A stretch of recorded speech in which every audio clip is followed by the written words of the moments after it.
Jackson TSC manager, Kelby Wallace. Hi, Kelby. Good afternoon, Bart. How are you? I'm good. Nice to see you. You too. All set for Mother's Day? Ready to go. Okay. Right? Going to kind of have a relaxing weekend. We don't have any real plans, but hang out with my wife and my son and take care of her. Who's the cook in your family? My wife. Do you do anything? Are you capable of anything in the kitchen? I make a mean scrambled eggs. Okay.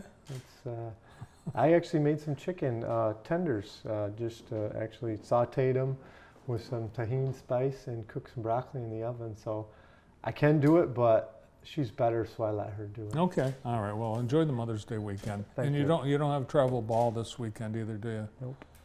Nice. Relax. Perfect weather. Really, I think that's the best gift any of us could get or give. Absolutely. Great weekend to do some yard work or pick some flowers for your mother outside. We're finally getting into a warm stretch that also helps our construction projects a little bit. Yeah, you got waterlogged this week. It poured. We had a couple of days where it was a solid soaking rain all day Sunday, all day Tuesday. That throws a wrench into the works. Slows stuff down a lot, Yeah. and I think starting maybe since last Saturday we've had rain on and off, probably a couple inches since then, and it just makes the ground saturated. Got to wait for it to dry out, or you got to bring some pumps in, and it really slows stuff down. You lose a day or two that you would have been working on something productive, just cleaning up the mud and water. Well, let's talk about some of the projects. We've got really a major project that is, I think, multifaceted and affecting different areas because of the complexity, and that's the Cooper Street Bridge project.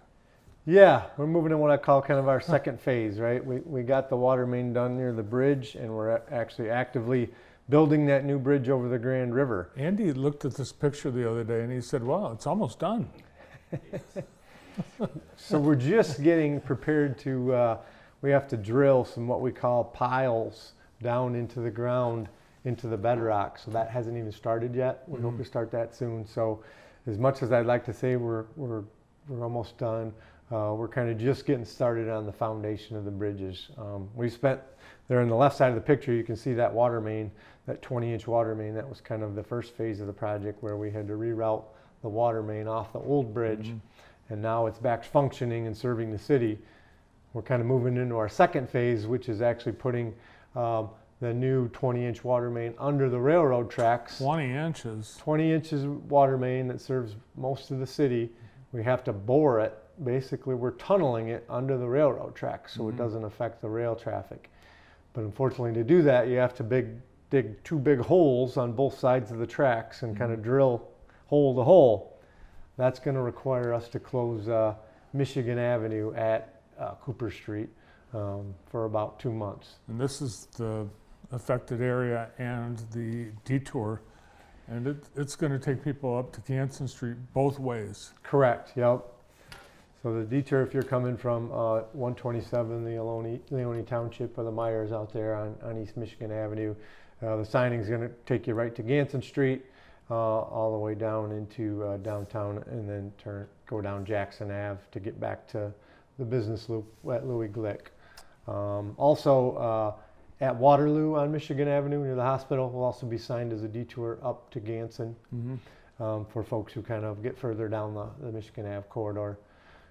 Michigan Avenue will be open all the way up, right up to the train station will be accessible, and everything down there will be accessible. You just won't be able to cross Cooper Street because that's right where all the action's going to be happening. Yeah, we had someone wonder how will they be able to get to the train, but they'll have to come from the east. Correct. They'll have to come from the east side to get to that. So if they're somewhere on the west side of town, they're going to want to go up to Ganson and come down Waterloo or all the way to Michigan Ave off of Ganson. So Cooper to Pearl, like the M and Eddie's area there. Correct. And then from the state office building on Glick, basically, all the way to the hospital campus. Yeah, so that piece there right from Waterloo it'll be accessible, Michigan Avenue, all the way up to Cooper Street. So you'll be able to get to Coney Islands or any of the other businesses right down there, and the train station. but technically we'll have the barricades up because we don't want semis, getting down there and realizing that there's a dead end, a road closed because they won't have the ability to turn around. And then if you go north on like Pearl Street or any of those other connectors up there, the city is doing their water main project, which kind of is going to tie into the water main that I just mentioned. So the city has to bring their water main down to Michigan Avenue and connect to the one we're installing. Oh, man. So we're kind of getting it all done at once versus us kind of doing it with our road project now, opening it back up, and then the city closing it again. It kind of makes more sense to get it installed, have some proper detours, and get in and get out as quickly as possible and do it once. That way people kind of get used to the alternate routes versus kind of doing it once, stopping, starting again to let the city do their work. So the city and MDOT's project are going to work together, kind of do it all at once. Is that by coincidence, or were they planning to? No, there's been a lot of planning with it. Yeah. The city got a large, I think, EPA grant to do the water main on Pearl Street and some of the other side roads down there north of Michigan Ave. And we've kind of been communicating with them and their contractor for the past several months. Their contractor is actually Dunnigan Brothers, who's a local contractor around here. And our contractor that does the water main is Hoffman Brothers, which is kind of a local contractor. They are to Battle Creek, but they've done a lot of work in the Jackson area. So those contractors understand what a disruption it is, and they're doing their best to work together.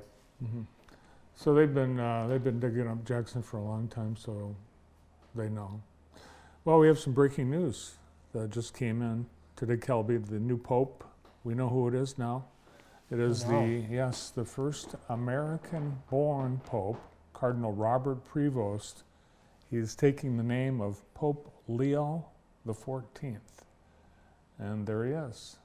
We'll have more about the selection of the new Pope and hopefully some more information about Pope Leo XIV a little later in today's show when Father Chas Canoy joins us on JTV.